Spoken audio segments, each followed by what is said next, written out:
Boy, oh boy, is it finally time, right? Armory Deck Origins.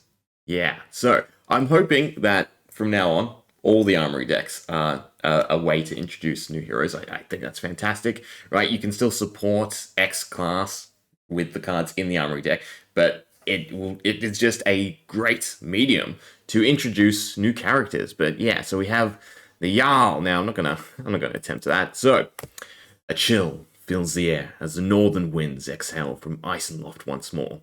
The Olin are awakening, their icy slumber shattered by a tremor in the flow, a disturbance not felt since the age of the Old Ones. Long ago, the Olin stood firm against the horrors that fed upon Wraith. Yet among them, one was feared as much as the foes they fought together. Jarl Vetreidi? I'm sure the trailer will say it. Origins mark a new premium chapter in the hugely popular Armory Deck series, introducing a brand new hero, or in this case, Jarl, transforming one of the most anticipated characters from Flesh and Blood lore into a playable hero. Yes, so he does feature across various Guardian cards, including primarily Mangle, but yeah, let's check this out.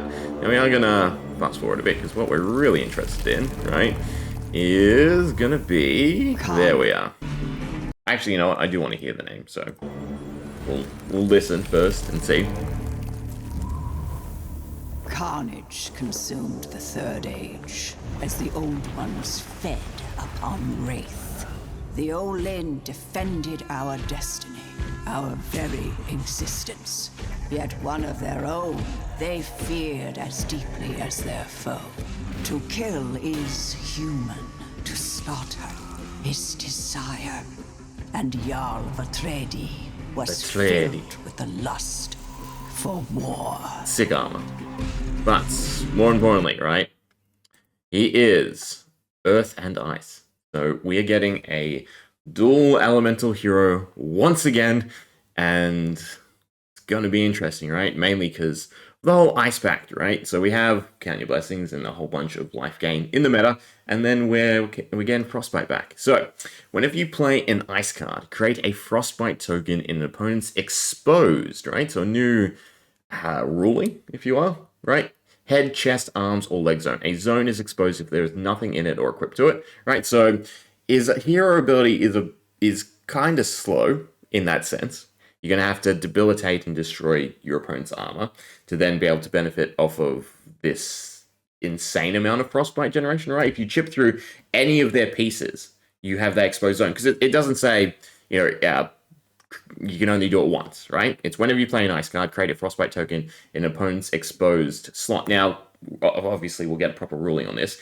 I would assume that it's going to be, at max 4 for a turn until, again, the opponent plays something and the Frostbite dissipates, and then next turn when you play 4 Ice cards, you can end up occupying all 4 slots if they are exposed. But it would be absolutely insane if it's just as soon as you tear through one piece of your opponent's equipment, then you just unleash a torrent of Frostbite. Now, personally, what I still really want to see is some way to consume Frostbite, right? To get some sort of benefit rather than it just being an overall fatigue, as we came to know with pre-existing Frost heroes. But very interesting, this whole exposed Klloo. So yeah, Jarl Vetreiđi.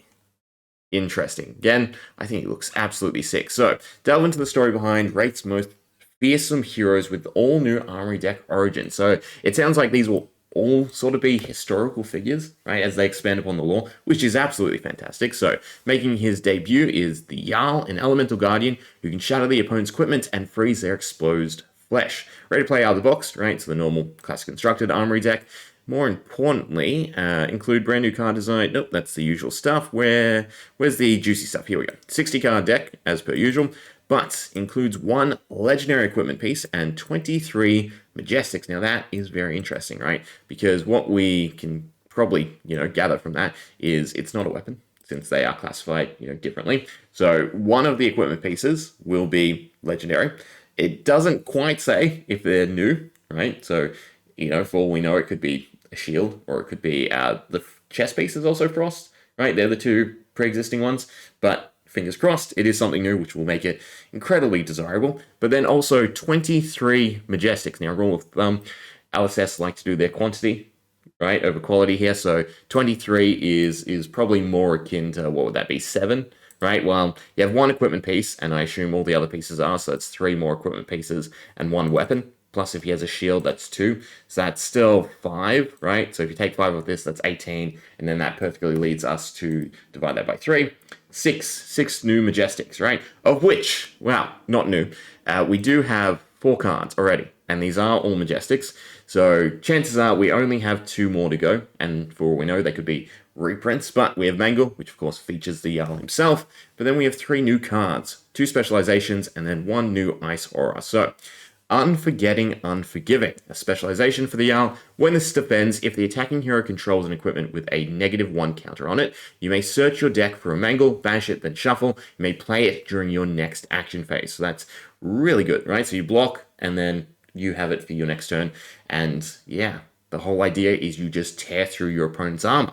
Then we have Crumble to Eternity. When this enters the arena, you may put a -1 counter on an equipment piece, right? At the beginning of your action phase, destroy this, then your next attack this turn gains Dominate. So again, just lots of ways to shatter equipment. I like these cards so far, right? The block is pretty hefty. It's a 4, and it has a very strong effect, right? Being able to fetch something is insane.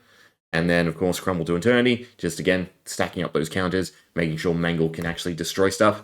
And then we have Channel Mount Ison. So, go again, at the start of each hero's turn, they lose a life equal to the number of Frostbite in their equipment zones. Now, again, we'll need some clarifications if it's 1 per zone, but still a 4 loss of life every turn that this is up is pretty insane. And then the normal channel mechanic, so at your end phase, you put a flow counter on it, and then if you have ice cards in your pitch zone, send them to the bottom of your deck, right? It is sent to the bottom of your deck? Yeah, from the pitch zone. From the pitch zone onto the bottom of your deck for every counter on it. So still, it could definitely stack up, and it's all gearing towards fatiguing your opponents and then just getting in the value hammer swings. So very interesting to see what his most likely 2-handed club is going to be. But yeah, so that's 4 of the cards done. Pretty insane, right? But what I really want to look into, right, is again the fact that he is ice and earth, right? Because what this means is basically, as you know, blueprint, all of Oldhim's card, everything that made Oldhim strong and Ptg works just as well, right? And it may be a little bit better, right? I feel like I like this ability more than Oldhim's, but if we go to, I always forget where it is, not card database. It is on the game, right? No, there we go, events and deck lists. We can, of course, look up Oldhim and see, right? So we can take a look at a first place deck, right? All the way back in 2022. So what was being ran, right? More importantly, the ice cards.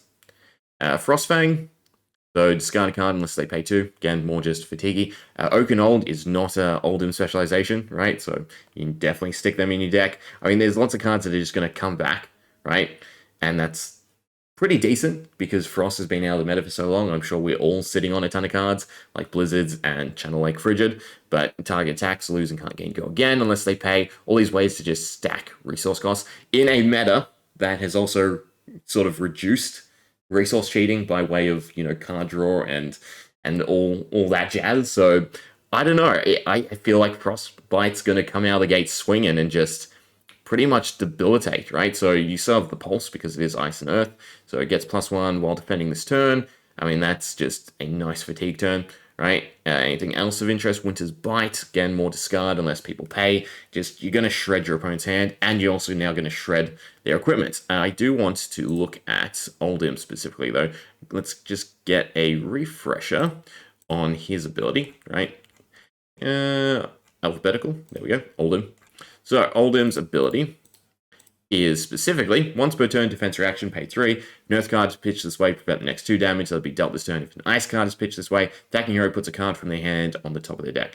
Yeah, okay. So, once per turn, right, you can sort of debilitate their hand, versus, again, once you do get through their equipment, and it doesn't seem like it'll be hard, right, especially because, you know, I'm trying to think the longevity equipment, right? Some classes, sure, but we're getting a lot of equipment that is, you know, powerful to play, right? Or, again, in some sense, easy to tear through and, you know, coming off of the back of an arcane meta, right? It's just gonna double over. And I feel like, yeah, Frostbite is definitely gonna dominate the meta for a little bit. But yeah, hopefully you've held on to all your Frost cards. I know I have, right? So get ready to unload them, because this is already shaping up to be insane, right? We're already seeing probably the majority. The equipment is definitely going to be the powerful factor. I mean, that's another thing we can probably look into nice and easy, right? There we go. There's the Stalagmite. So again, it doesn't say new legendary, so for all we know, it could be Stalagmite. He doesn't seem like a shield wielding hero, right? So maybe not, right? A two-handed weapon, Heart of Ice, is that what it's called? We'll head over to February, right? Make it nice and easier on ourselves. Yeah. So Heart of Ice still doesn't quite. Well, does it look like his armor? Where'd he go? Ooh, it's close. It's very close. The central piece, not quite similar. I could see it kind of being, right? But yeah, once per turn. Cards and activate abilities cost opposing heroes an additional 1 this turn. I mean, if your whole battle plan is to, shut down them stopping you from tearing through their equipment, right? I can see Art of Ice being played, especially with the Arcane Barrier. Cornet's Peak. I mean, it's spammable, right? 3 to 1. Still, Ice is going to be nutty, right? But it might mean we get, more Ice heroes down the line, more Elemental heroes again. This brings back dual elements, right, onto the table, which I thought they'd never touch again, right? Because I really feel that that's the aspect that made Tales of Aria super strong.